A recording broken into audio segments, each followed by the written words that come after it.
أعوذ بالله من الشيطان الرجيم. بسم الله الرحمن الرحيم.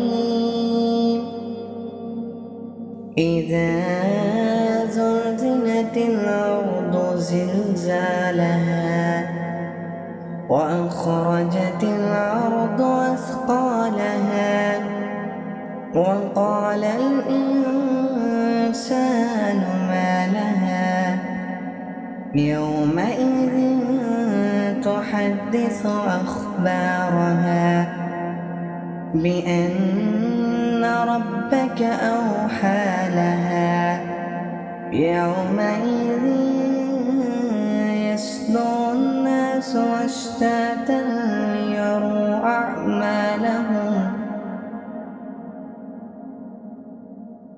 فمن يعمل مثقال ذرة خيرا يره ومن يعمل مثقال ذرة شرا